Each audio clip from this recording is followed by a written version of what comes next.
राम नाम शंभो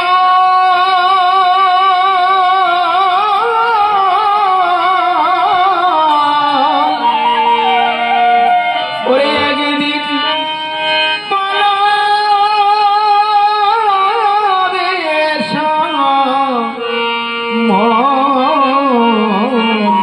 गलो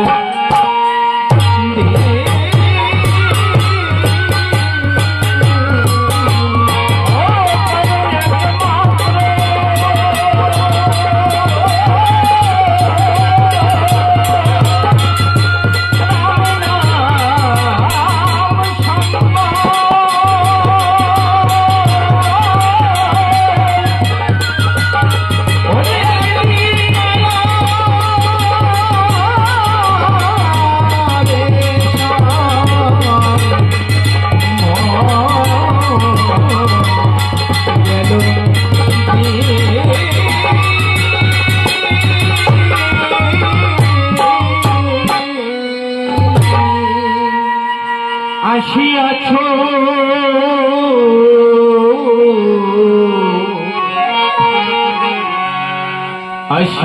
আসিয়াছো এই না ভবে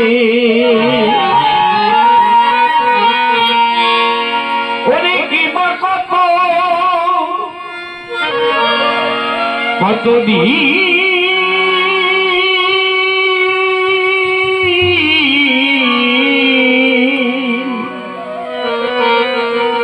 কতদিন নীরবে আরে একদিন সাঙ্গ হবে এই মায়া রবি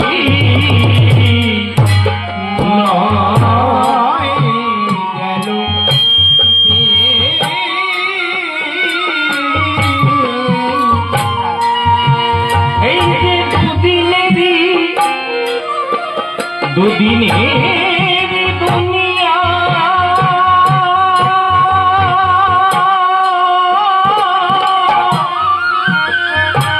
একবার দেখো যে মন ভাবিয়া ভুলিয়া রইলে দয়াময়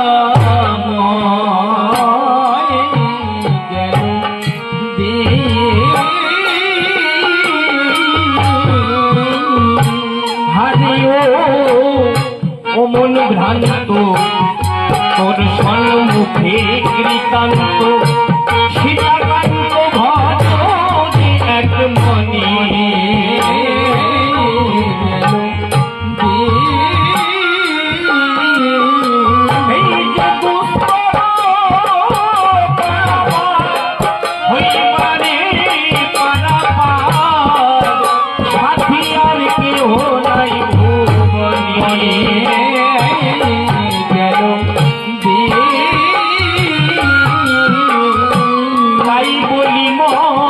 ডাকো তারে আর বেতারে সেতারে সুর বাঁধিয়াল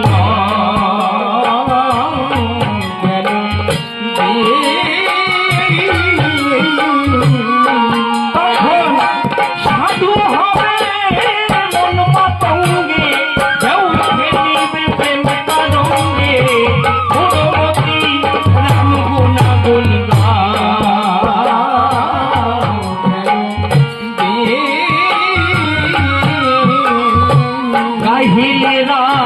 নাম গুণাগুণ রবে না ত্রিতাপের আগুন পুড়ে ফাগুন প্রেমের জন্ম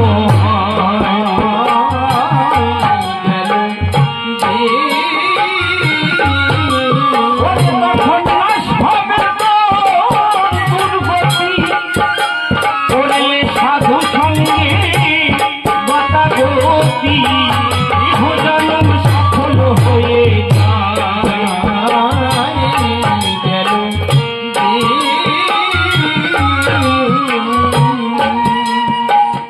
আজকে রামায়ণ আসরে উপস্থিত সুধী জ্ঞানী গুণী ভক্ত জনমণ্ডলী, করুণাময়ী মায়েরা, সকলার শ্রীপাদ পদ্মে আমার বিনম্র প্রণতি।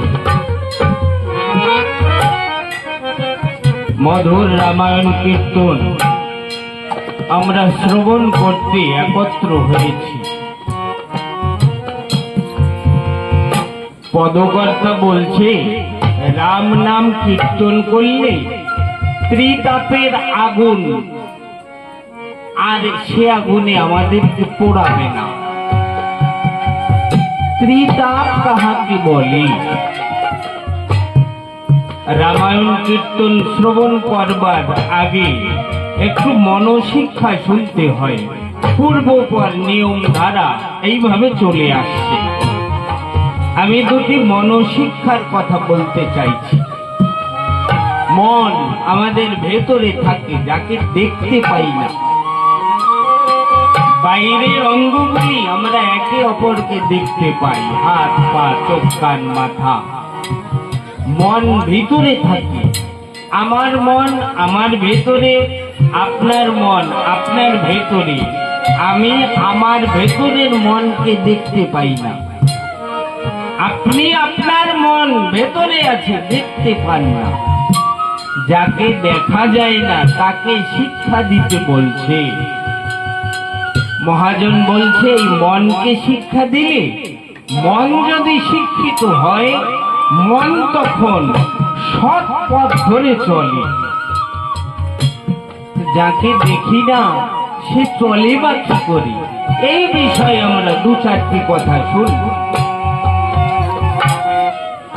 ত্রিতাপের আগুনের কথা বলছিলাম।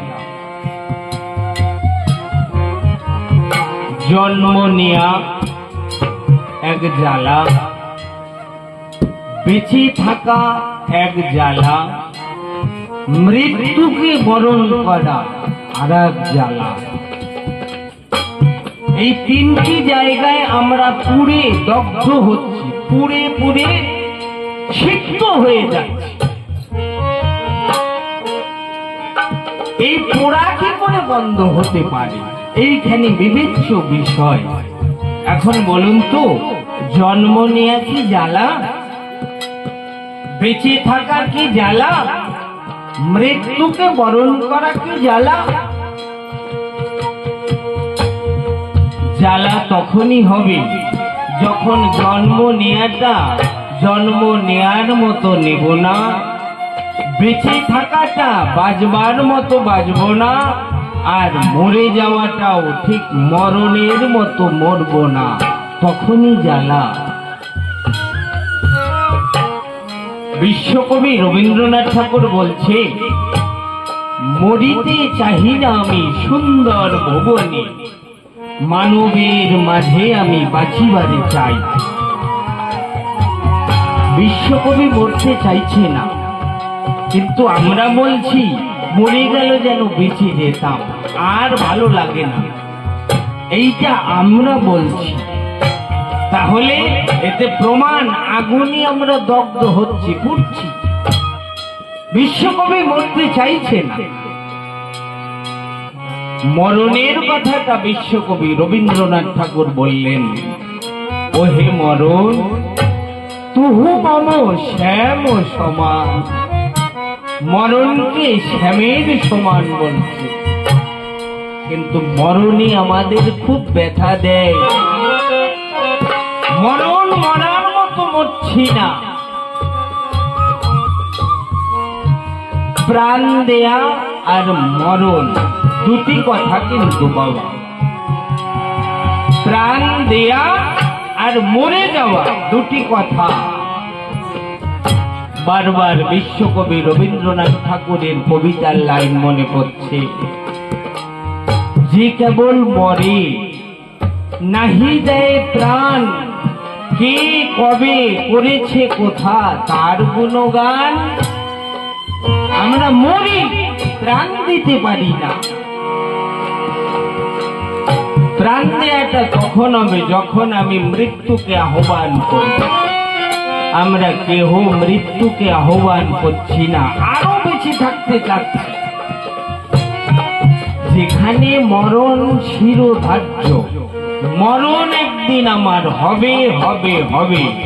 ইচ্ছায় মরি আর অনিচ্ছায় মরি, মৃত্যুর কোলে আমাকে ঢলে পড়তে হবেই হবে, যেটা শাশ্বত সত্য কথা। কিন্তু দেখবে মৃত্যু শয্যায় শয্যায়িত যে পড়ে আছে, নিঃশ্বাস নেওয়া যাচ্ছে না, এইভাবে টেনে টেনে নিঃশ্বাস নিচ্ছে, তাও যেন আরেকটুক্ষণ বেঁচে থাকতে চায়। তখন বাঁচার কথা না ভেবে যদি মৃত্যুকে আহ্বান করি, হে মৃত্যু আমি প্রস্তুত, আমার দ্বার খোলা, তুমি এসো, এসে আমাকে বরণ করো, এ ভাবনা জাগে না। যেহেতু বিষয় আকৃষ্ট আমরা,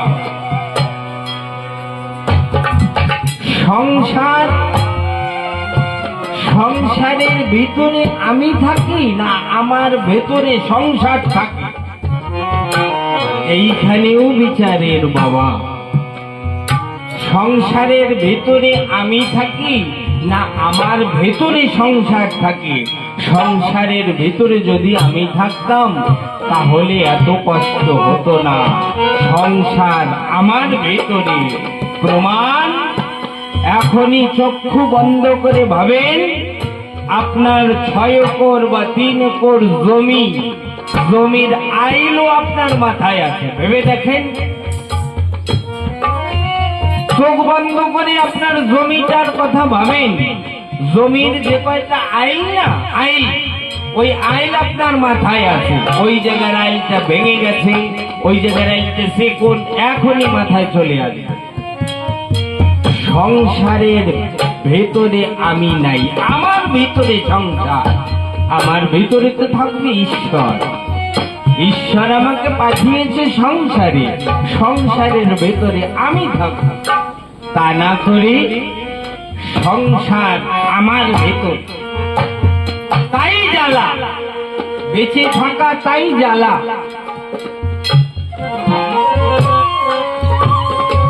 এই জ্বালা থেকে মুক্ত হতে হলে একটাই মাত্র পথ, সে হচ্ছে সাধু সঙ্গ। সাধু সঙ্গ, সাধু সঙ্গ সর্বশাস্ত্রে কয়, লব মাত্র সাধু সঙ্গ সর্বসিদ্ধি হয়। এই সাধু সঙ্গ আমরা এর জন্য করি। না জানি কখন এমন একটা বাক্য আমার কর্ণগোচর হবে, সেই বাক্য শ্রবণের পরে সংসার আমার ভেতরে না থেকে আমি থাকবো সংসারের ভেতরে। সংসার করাটা মন্দ না, অন্যায় না, সংসারী জীব আমরা, সংসার আমাদের করতে হবে। তবে সংসারের ভেতরে আমি থাকবো, আমার ভিতর সংসার থাকবে না। সংসার আমার ভেতরে এলেই সমস্যা।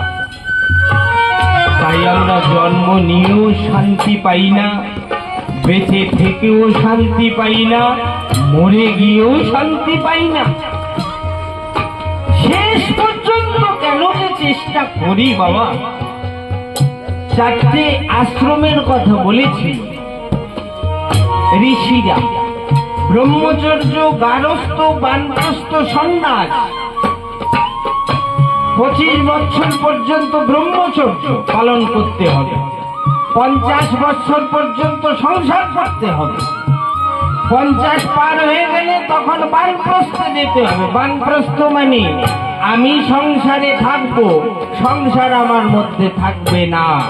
আমার যারা ভবিষ্যৎ তাদের হাতে সমস্ত তুলে দিয়ে আমি ঈশ্বরের নাম গুণাগুণ করব। ঠিক 75 বছর বয়স হয়ে গেলে যদি বাঁচি, সেদিন থেকে হবে আমার সন্ন্যাস। সন্ন্যাসীর নিয়ম, সংসারীর নিয়ম, 3 বার খাবে, 1 বার স্নান করবে। সন্ন্যাসীর নিয়ম 3 বার স্নান করবে, 1 বার খাবে। সন্ন্যাসী সারাটা জনম ধরে সংসারই ছাড়তে পারলাম না, কখন বানপ্রস্থে যাব, কখন সন্ন্যাস নেব, হলো না। তাই সাধক রামপ্রসাদ বলেছে, এমন মানব জমিন রইল পতিত, আবাদ করলে ফলতো সোনা, মনোরে কৃষি কাজ জানো। এমন এই জমিটা আবাদ করলে, চাষ করলে সোনা ফলতো, কিন্তু চাষ করা হলো অভাব শুধু সাধু সঙ্গে।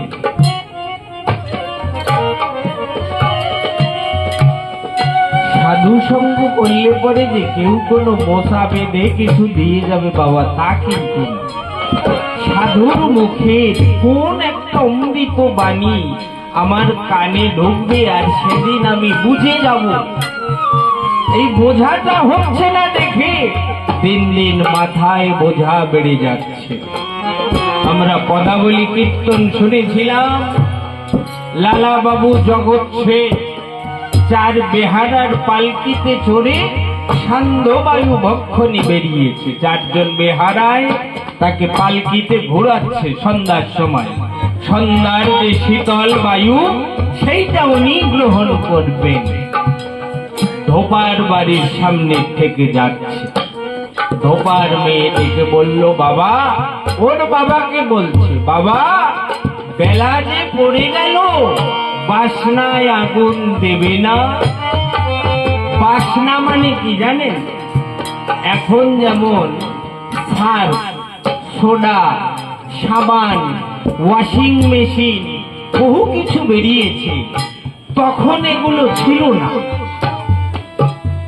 কলা গাছের পাতা, কলা গাছের খোলা, এগুলো ছোট ছোট করে কেটে রোদ্রে শুকিয়ে সেইটাকে পুড়িয়ে তার ছাই করে তাই দিয়ে ধোপারা জামা কাপড় পরিষ্কার করত।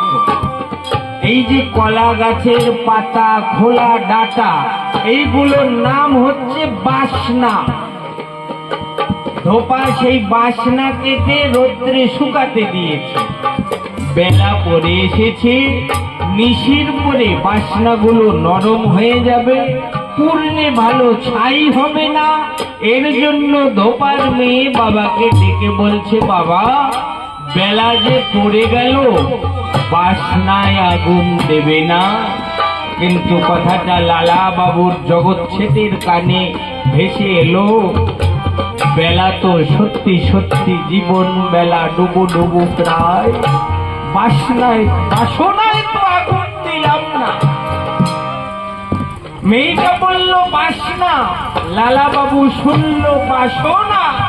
এখনো তো বিষয় বাসনায় যুক্ত হয়ে আছি, এখন তো বাসনায় যুক্ত হওয়ার সময় না। লালা বাবু বলল, পালকি নামাও, পালকি নামাও। বেহারা পালকি নামিয়ে দিল। লালা বাবু এক এক পদ করে হেঁটে হেঁটে বৃন্দাবনের দিকে গমন করল। এত অঢেল সম্পত্তি, বিষয়, বাড়ি, সমস্ত কিছু পরিত্যাগ করে বৃন্দাবনের দিকে ধাবমান হল। সেখানে গিয়ে গুরুকরণ করার পরে গুরু তারে আদেশ দিল, আগে যাও জগৎ শেঠের বাড়ি ভিক্ষা করতে। জগৎ শেঠ ছিল পরম শত্রু লালা বাবু।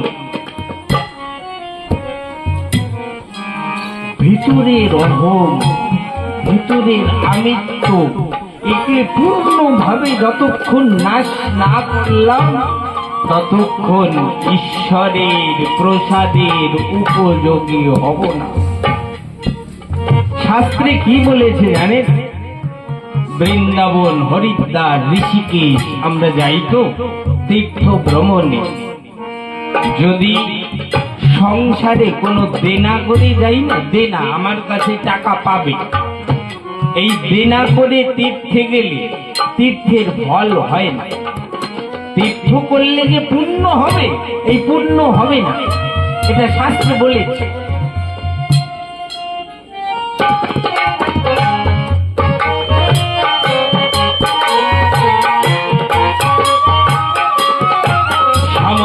দেনা করে তীর্থে গেলে তীর্থের ফল পাবো না?